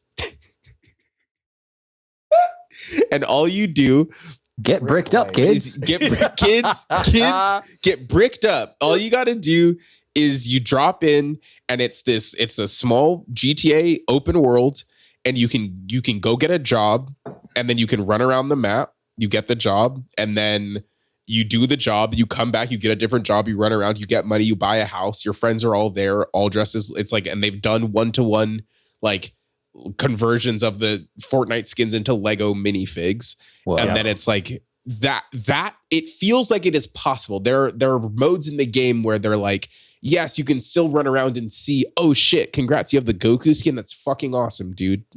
Cool. Okay. Without fighting against them. Yeah. I genuinely, I want to really, really, really know about what the licensing department and the licensing agreements look like, because we've reached the point now, right, where certain characters are allowed to wear shoes and other ones aren't. And I'm guessing that's not just a model restriction. That's probably a thing. No, it's a branding restriction. Yeah. So my guess is Epic probably has a very specific preferred contract that they don't budge on unless the license is a certain size, a certain scope, because it could be that their legal department will draw up something different for everyone, but I really doubt that is the case at this point, because they do it so frequently. And some of them are some of them though are the people come with the deal. So you can't, Messi is in the game. Right. You cannot put Jordans on Messi because he's an Adidas guy. LeBron is in the game. You can't put the H&R Block shirt on Messi either, because that reminds him of the tax evasion and all that. Yeah. For sure. Yeah. But interestingly, you can put Crocs on everybody. Yeah. Right. Because they're not competitors. Because they're not competitors, I guess. Yeah. So it does feel like there is like that fine-tooth comb where it's like some of these guys just can't. Messi, you're not going to put Messi's on Jordan. He's not going to do it. But I think more broadly, like Ariana Grande will wear whatever shoes you want her to wear. Right. She's got no deal. That's just how it goes. Yeah. Travis Scott will wear whatever shoes you want him to wear. Actually, Travis Scott might not wear Adidas. His character model might not be allowed to wear Adidas. Anyway, that's how I feel about Fortnite. Thanks for coming to my TED Talk. Yeah, what's Mullet Madjack? It's a new game. It's on Game Pass. Fuck me, Niki. Honestly, you shouldn't even mention it now. Like, even if it's true, you shouldn't even mention it. No, I've got it. This is 7 episodes in a row, I think, where Niki has been like, get it on Game Pass. It's the best deal in gaming. It's the best deal in gaming. One day the check will come, John. One day the check will come. Okay, fine. Yeah. It is on. It's on everywhere. You can buy it. It's a first. I think you have played it, John. It's a first-person shooter where you are fighting your way up a tower. Maybe you haven't played it. I haven't. I just bought it because you listed it. So. Well, you shouldn't have done that. It's on Game Pass. It's the best deal in gaming. It's the best deal. Thank you. See, you understand. It's a first-person shooter. It's a stylistic first-person shooter that is kind of like Angry Foot. Y'all remember Angry Foot? Yeah. Which is the game where you were an alligator and you kicked guys. It's kind of like that, except you get more time the more stylish the ways that you kill people, because you're streaming and your literal lifeblood is powered by people in the stream react. Like that. This is the in canon. Your lifeblood is powered by the people in the stream liking how good you're doing on your way to rescue the person that you're trying to rescue. I've only played like 15 minutes of it, which is only the first couple of levels, but it's a high-paced, lots of style, like visual aesthetic, like really leaning into like this cyber techno skeletons and robot skeletons and that kind of stuff. Vibe. It's really good. It gets you into a flow. The tutorial is very much like, it is not about how fast, and there's a big thing in a box that comes up. It's like, if we want you to remember one thing, it is not about how fast you are moving through these things. It is about the flow of you moving through these stages. And I haven't played very much of it, but it looks really cool. Sick. I played a game called Skin Deep during the Steam Next Fest. I didn't even mention it on the show, but that is a Brendan Chung joint. So Blindo Games, he did 30 Flights of Loving, Quadrilateral Cowboy. He and former John boss Laura Mache are making a game called Skin Deep, which is basically an immersive sim where you're supposed to rescue cats from different levels. And what's the main character's name, John? Because it's the all-timer. Nina Pasadena. All-timer. It's really good. It's a really good name. It's really funny. It's essentially a slapstick game where you can slip and fall on things. And hang on. You can lay down and roll through like in Skate. Like you can roll through every single doorway if you wanted to. You can get bags of pepper. And you can hit the bags of pepper over guys' heads to make them sneeze. And they'll sneeze. To distract them, which is really good. It's really fucking funny. Yeah. It's built in the Doom 3 engine. Yep. It's Intech 3, which is really good to me. This looks really funny. Yeah, it's awesome. It's really funny. Is it supposed to feel / look a little bit like No One Lives Forever?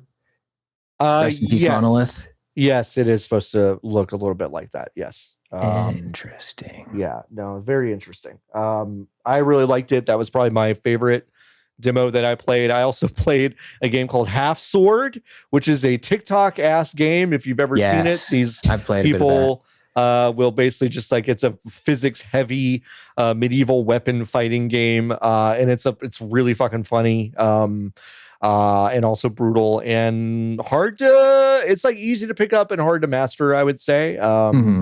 And I've enjoyed that. What state of release is that in right now? That's still, I think, early access. And it's like not a lot under the hood. The actual UX of like a flow of getting into those matches like sucks. Like it's really bad. There are like 3 extra steps that like a modern game should not have. But hopefully they can correct that in short order. Medieval? Oh, Chivalry. Chivalry, sure. Chivalry was like Battlefield medieval. That game was so fun. Yeah, I love Chivalry. That game was. I love throwing. You could pick up a chicken and throw it at somebody to kill them. True. Yeah. Video games used to be good. They used to be good. Or poop. That's true. That's pretty much all I played. I re-downloaded Fragpunk, which is a game I played in its alpha state a long time ago. It's free to play. The big head cards. It's the one with the cards. They change every round instead of kind of like buying necessarily like different weapon loadouts like you would in CS or Valorant. It's kind of perk cards, which they get played and change basically how every round is played. Super gimmicky, but that's the point. And the gunplay actually feels pretty good for one of those. So I would recommend it. It's free to play. You can check it out this weekend. It got a quote full release on March 6th. And I'd hurry because most of these games are up for about 2-3 weeks and then they go away forever. So yeah, but if you have the demo, you can get it still. Yeah, that's true. Hey, let's answer Hive questions. Listen, every single week you can go to vgbs.com/join. If you join the Hive, you can go to our Discord, discord.gg/VGBs, and ask us questions. We have a bunch today. I'm going to try to be choosy here. Lovic asks, and this is kind of a news story as well. I'm sitting here baffled by Copilot for gaming. What's one aspect of your life you wish you could have a Copilot type AI for? This is basically just PlayStation's version of that shit that they dropped. I think they don't have that anymore. The thing where you could be like, help, like Joel got face blasted by a golf club. What next? Like, and you can just kind of see what happens. What do I do? This is basically just that, but for Xbox games. Yeah, except it like all it does is it skims IGN.com and Polygon.com and takes the guides and says, look at all this information that Microsoft has. Fucking annoying. Fuck off. Yeah. Nobody is asking for this. No one's asking for it. Sucks ass. My real answer is that sometimes I do wish I could have an AI read the recipe that I'm trying to make right at when I'm trying to make it, and I could just ask my phone from like across the room, fuck, what now? Is it 1 tablespoon or 2 tablespoons? Which is like all it would do. Very sure. It's just all it's crawling is literally the one recipe that I have on my screen. Yeah, I think that's what I want. Yeah. I think I would love an AI that made doctor's appointments for me. Ooh, that's a good one. Yep. Because I'll go to them if they're on my calendar, but I won't make them. Yeah. Yeah, no, that's fair. It really sucks to make them. I mean, it does really suck. So I get that. They called me to make one today. That's nice. Which I think was the first time that it had happened in a really long time. That they were like, we're here to make your regular appointment. And I said, oh, thanks. And they said, here's when it's going to be. Is that okay? And I said, yeah. Do I remember when that is? No, it's in April. Though. Are they going to send you a reminder a day before and then you've like double booked it and then it's fingers crossed. You'll have to. All right, good, great. No, Nikki, did you have an answer? Was that it? I didn't hear the question, to be completely honest. What would you like to a real working AI? A shoot AI. Oh, if my car had a guy in it that was like, hey, here are the things that you can fix on the car and how to do it. That would be nice. But most of these things are solved by watching a YouTube video. And on the car, at least specifically. That's my thing. Okay. My Hero Zero asks, what would you rather play, the Quiet Man or the Bouncer? Quiet Man. Bouncer. John, break the tie. The Bouncer. Bouncer is a top 10 PS2 game for me, so I would play that game. Yeah. Quiet Man's not very fun. Do you do parkour because your mom is dead in the Bouncer? No. Okay. That's a good question. That's making me rethink. Is Sora in the Bouncer? Is that the one that he's from? that where he comes from? That's where all those pants are from. Yeah. No more everyone character design on the bouncer. Yeah. Everyone just looks fucking funny to make a game called The Bouncer and then have Nomura do character design for it. Mm-hmm. Yep. Yeah, it's really, really, really good. Let's see. Gosh. Grace asks, what's your favorite worst game? Worst game. I've been thinking about this since I saw the question, and I still haven't come up with a great answer. I'm looking at a list of bad games. Oh, yeah, go ahead. I really, really enjoy the second Deadliest Warrior game. Okay. Yeah. The first one was the one where it was based on the Spike TV show Deadliest Warrior, and they were just sort of archetypes in that one. So that was like ninja versus pirate. And the second one is the one where they pull in historical figures. So it's like... Yeah, I played this one. William Wallace versus Shaka Zulu. And it was really fun. It was like it was like Bushido Blade for really stupid guys. You can grab this right now for $10, and they'll still sell you the Joan of Arc DLC. She's only $3. So you can get in on Deadliest Warrior Legends right now. I think my answer is Bug for Sega Saturn. I really like that game, but that game like fucking stinks. Like I replayed it recently. I'm like, man, this game fucking sucks, but I still really like it a lot. Bug from Bug is one of like the dozens of video game characters who I had like a weird attachment to, despite never having played their games. I would just look at characters in video game magazines and then learn to draw the key art. So I would just sort of have to imagine what was going on in Bug's world. But I got really good at drawing him doing that pose. Yeah. He did have like a cool pose. Yeah. Like, I'm too cool for this. I'm Bug. Yeah. He was like in a movie or something. He was like a movie person. That was his whole deal. Yeah, bad. Nikki, did you have an answer or no? Star Wars Battlefront 2 is on this list. Like the one with bad games with the microtransactions. With the microtransactions. That game was not bad. That game wasn't bad though. Yeah, no, it wasn't. It was just the part where you had to spend money on it was bad, right. But I didn't spend money on it. I didn't, so it was fine to me. Correct. But that's my answer. Okay.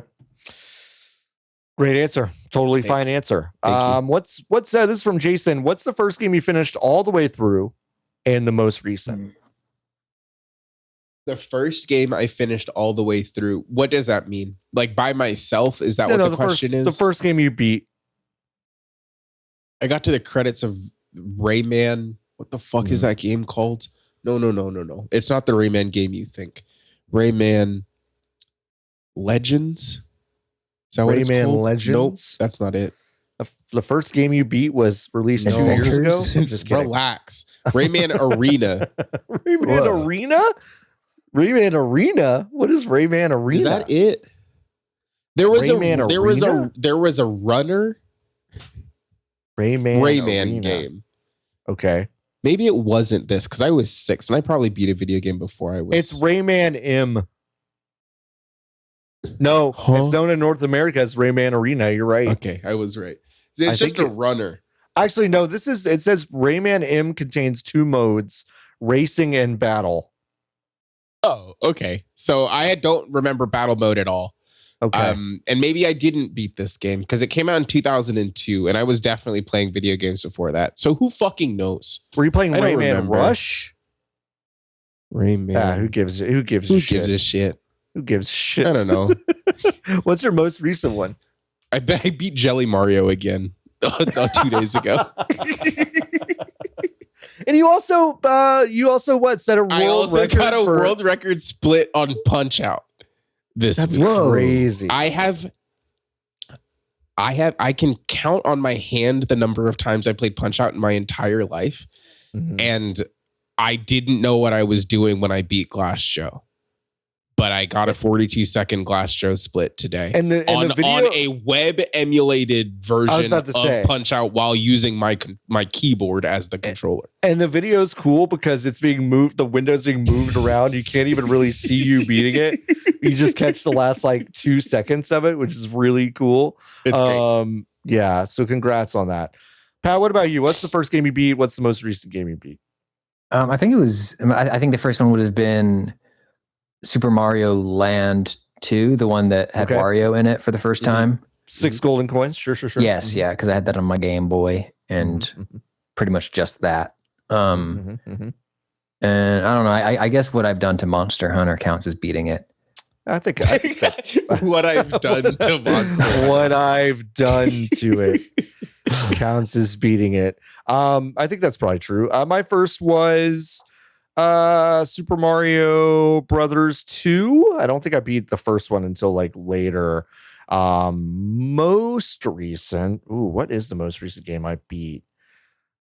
I beat so few games. That's really the sad thing about me. I guess it was fucking. Yeah, I guess it was Tears of the Kingdom. I guess this is the last game I beat because that was like just a few weeks ago. So that's it. Thanks for the question. Let's do one more question. I'll answer some of these others on a bonus episode this weekend. Okay. Jason asks, do you think it's remotely possible for a big company to come in and disrupt the home game console market as it is right now, the way that Sony and then later Microsoft did, or if things progress to where the initial investment would be too big for a sufficiently large company to risk it? Well, I don't think that would be why they wouldn't do it. I'll say that. Like, there are companies out there that could, but I don't know if they would. Yeah, it feels like a really big undertaking that the people who are currently in the business don't want to do anymore. Either. Yeah, that's also what it feels like. So the idea that someone would want to come in and yeah. Hey, do you think Phil wants to do any of this shit anymore? No, he doesn't. No, he I don't think so. But I think it would be cool. It would just like, I don't know. The only company that is poised, I think, to do anything like this is Valve. If they decide to put to do Steam machines again, but I don't think they will because For what purpose? Right. I think it can be done, but whoever does it, it's going to have to be the person who can get Mario and Sonic into the same game. It's going to take that. Yeah. Finally, for once, because once that happens, I think the world's going to change. Yeah. I genuinely don't think, because like you're saying, it doesn't feel like the people who are making video game consoles want to be making video game consoles anymore. Yeah, Nintendo is the only company who is amped about doing it. Yeah. Sony and Microsoft is ball and chain to them. So yeah, tough. It feels like to me that someone could do it, and I can name like 7 companies that could, but almost all of them are too busy making like even more irresponsible decisions than starting a console. Like, so I just don't think they would back off from those weird choices and do something else. I'll tell you what, people still, I just was at South by Southwest. People still think VR is happening, which is crazy. That's huge. Oh no. Did you tell them? Yeah. I like, that is what makes me feel craziest about conversations in tech, trying to like launch a product and stuff and talk to people about the games industry. I was like, oh, it's so clear that like none of you talk to any like media people like at all that study this stuff. Like you never ever talk to anyone because it's just like the adoption is just not there. And there are so many practical, like there's a group that's selling like one of those big treadmills that like still hook your. Yes. Still, that same company. It costs $3,000. They've raised They've raised like 41 million. It's got like the most It's like the most Tommy Tallarico thing I've ever seen. It's the one where you got to put the shoes on, right? Because the floor has the. There's Jesus Christ. Yeah. Yes. They're still trying to make that work. And I'm just like, people have been like, oh, have you checked that out? Because they were showing stuff in Austin. And I was like, I haven't checked it out. Also, who's buying that? Like, that's why I asked literally everyone who said that. And their answer was essentially like a pervert I know, and I'm like, okay, the cool. But that is a business going to be like, it's a business, but it's not a business that's going to sustain what it's raised to do all that. And they've also been trying to get it over for 6 years. For 6 years. I'm imagining Mark Zuckerberg pumping billions of dollars into the Sibian industry. Yeah, that's his next big move. 100%. Yeah. It's the only way we can make money. These machines are really emotional. They're tapping into our deepest emotions. Yeah, I could see him absolutely doing that. But that's kind of my answer. I mean, a lot of these people still are trying to make VR work, so they're really not thinking about disrupting the home console market at all. Thanks for all these questions, folks. I will do a bonus where I answer. There are like 3 more of these questions that I'll answer on a bonus this weekend. Go to bgbs.com/join if you want to join the hive and get those bonus episodes. Of course, I appreciate all of you. Let's get out of here. Hey, Pat, what do you have to plug? Where can people find you? What should they be looking out for? I guess mostly Polygon's YouTube. That's youtube.com/Polygon. If you have a friend who's thinking about getting into Monster Hunter, please send them my guide. I feel like it's a very good on-ramp for people who are coming in with not much background, and that is the intent of it. Other than that, yeah, just I'm on Blue Sky, Pizza Suplex, no spaces. Perfect.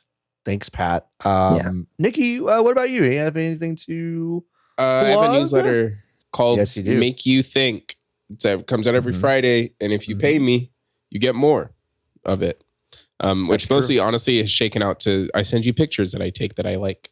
So I don't really do that on Instagram anymore. They're really good pictures. Thanks. I appreciate it. And that's it. Giantbomb.com and GameSpot.com are joining forces for the first time. No. I didn't think you were gonna read the press release. Go ahead. No. You know what? I'll pull it up. No, we'll do that. I'll just read it. Giant Bomb press release. Just read it. Wow. I did write GameStop. GameStop? No, it's okay. Yep. I got it. From Monday through Friday, you can tune into GameSpot or Giant Bomb on both brands' YouTube and Twitch channels, as we'll have a block of gaming programming to keep you entertained, starting at 9 a.m., 12 p.m., 9 a.m. Pacific, 12 p.m. Eastern every day, and running until around 2 p.m., 5 p.m. You can expect a combination of GameSpot and Giant Bomb shows for the full 4 to 6 hours that comprise the daily power block. The Bombcat, whatever. We're fucking live for most of the day, every day now. I don't know what to tell you. I don't know. I don't know if we need a press release about it, but we did one. The press release did make me laugh. I was like, okay, but no, that seems cool. It starts on the 13th, so that was today. That was today. Yeah, it went amazing. Well. It went really well, actually. Good. I'm really glad. So that's exciting. We've got the normal stuff that you come to Giant Bomb for, and then the GameSpot folks have cooked up a lot of stuff. There's a new show called the GameSpot Show, which was delightful today. Real Attack of the Show positive vibes, which was nice. That's fun. Yeah, that's fun. It felt like your memories of Attack of the Show, not the act of actually watching Attack of the Show. Because if you did that, then it would be vile and repulsive. Yeah, sure. I'm sorry. Wait, who do they think is going to pick up the press release? GameSpot? Yeah, I guess. It's a really good question. I don't know. Good question. Yeah, the local papers. Will y'all pick it up? Can you do that? Can you do a video on it? Like, why? I don't understand. Like, what? The local paper editor just like pacing around like, we don't have our front page yet. Pat, get your award-winning video team on this, please, for us. Yeah, we'll have something for you in 3 to 4 months. Awesome, thank you. I appreciate it. We'll definitely still be there. Niki, no, don't say that. I'm kidding. No, we're kidding. The prisoner of war block is never going away. All right. Things that you can do for me. Go to Interstate 35. Go to Interstate 35. No. Okay. See ya. Go play Interstate 35. It's a game that I published late last year. It's going to be at Ludo Naricon in May, which is very exciting. Go get a glider. I don't know if you want to play video games with your feet. Actually, shoot. This is an announcement. That shit's going up in price in like 2 weeks. So if you want to go get it at a discount, go to feetlegal.com right now and get a glider, and it'll get to you. How do I spell that? Feetlegal, FEETLEGAL. Awesome. .com. Feetlegal.com. Yep. You're about to be able to buy a shirt that says, ask me about the website, feetlegal.com, which is good. Anyway, folks, that's what you can do for me. And you can also go to vgbs.com/join the hive. I'll probably be around sometime this weekend to stream some, maybe. And then we will be back with Wake Up Honey. It's Tuesday on Tuesday morning, twitch.tv/VGB. Sorry we missed this week. But we will be back with a bang watching some Joe is Hungry like we always do. All right. That's it. Longest outro ever. Thanks again to Pat Gill for hanging out. This was a blast. Thank you. It was fun. Yeah. And until next time, keep on buzzing, everybody. Bye.